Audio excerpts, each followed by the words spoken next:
Welcome back to my channel. Today we're talking about creative distortion.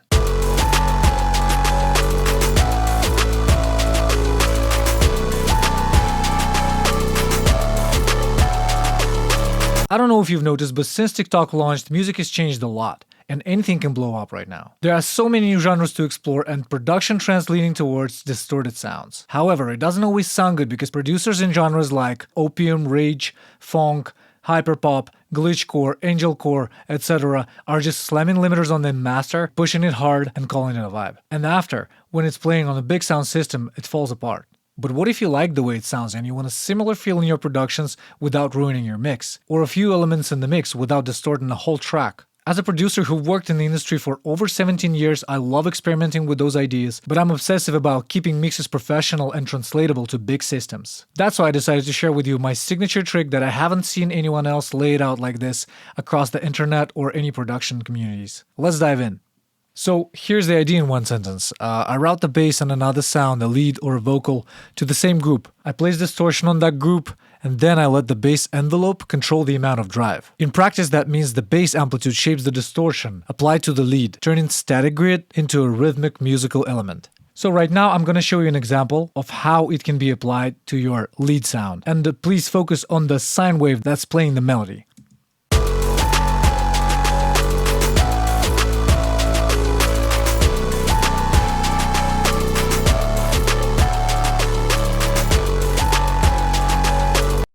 Let me just turn off other supporting lead so you can hear it a little better.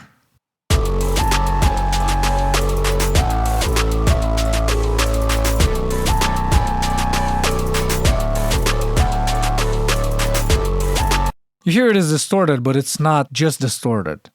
The technique is pretty simple, but it's really interesting to play around, and you can do it with any sound. You can do it with a vocal, you can do it with a few elements in the mix.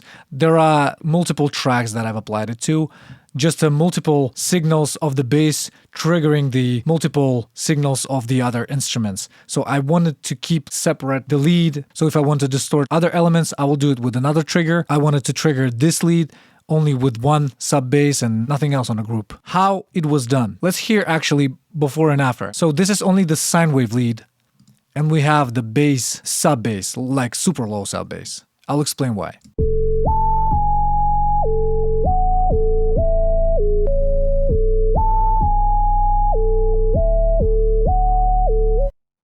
This is how it sounds without any effects. So now, as you can see, it's under one group. We have a bus 9, and we have this sine and this sub bass. Let's call it so you can see more properly. All right. So what did I do here? This is Process Audio Sugar, and it has this panel of saturation, distortion, crush, and drive. In this case, I'm using a drive button and saturation like about 60%. And hear what it does.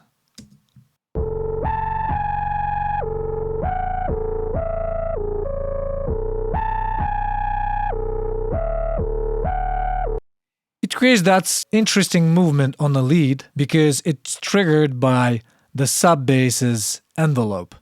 So the lower the note is, the slower movement on the lead we hear. The higher the bass note is, the faster we hear the movement on the lead. Let me give you an example.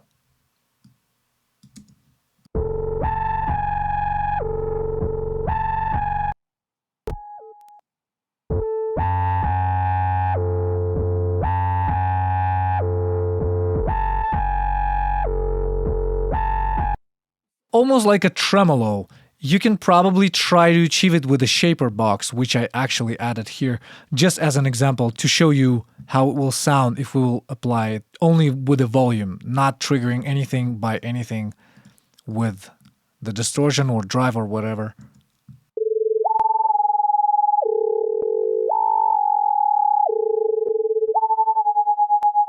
It's almost the same, except for the fact that it's not triggered by any drive. It's not having any distortion over there.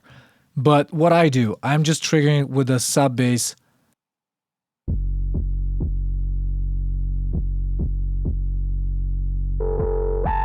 If I want to trigger it a little more, I can actually turn up the bass with this low section and make it like crazy.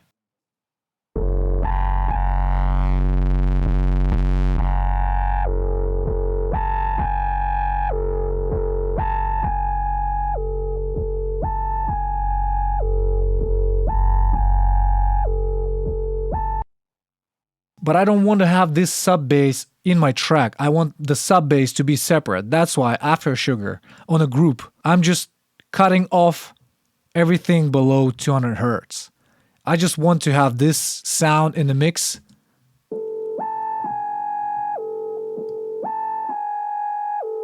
In some cases, you can go even more extreme with the low cut because this is not a mixing technique, it's more of a creative tool. There's no limits actually, so you can do whatever. So I just thought that would be a cool way just to have some movement on my plain sound because I didn't like this just simple sine. I wanted to have something like more interesting, and static distortion is constant. Envelope driven distortion is musical and rhythmic. It creates some movement in the lead. That's what I wanted to achieve. It sounds much more interesting. Also, I have this few sounds triggered by another sound. Let me show it to you real quick.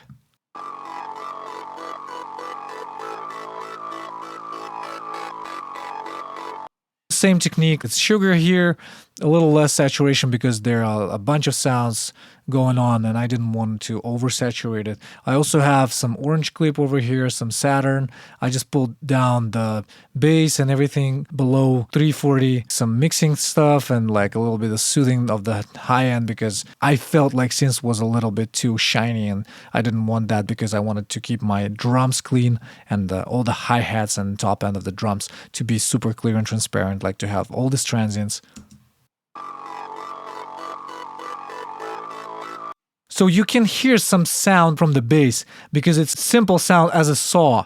So if I turn it off right now,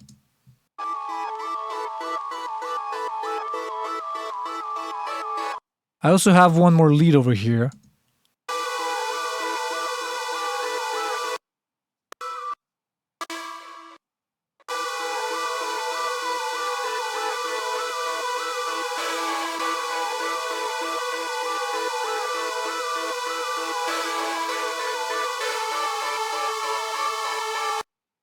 But listen now when I turn on this bass track, it's not a real like sub bass, it was just a simple saw wave or something like that.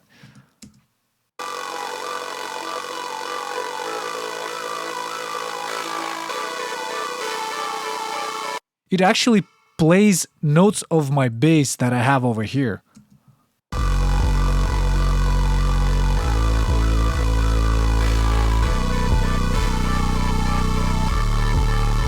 So that's why we don't have any conflict in here. It still layers a little bit, but it's so subtle so you can't really hear it in the mix. And altogether it sounds like this.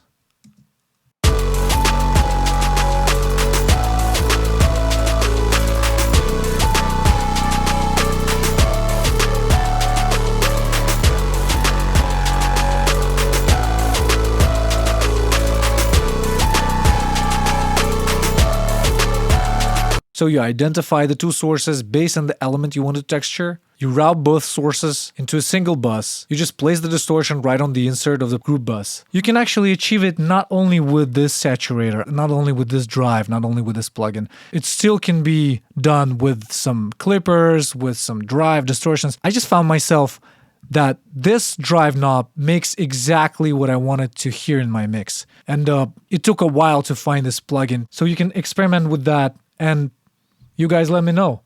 What do you think? How can you apply it to your mixes and to your productions? See you in the next one.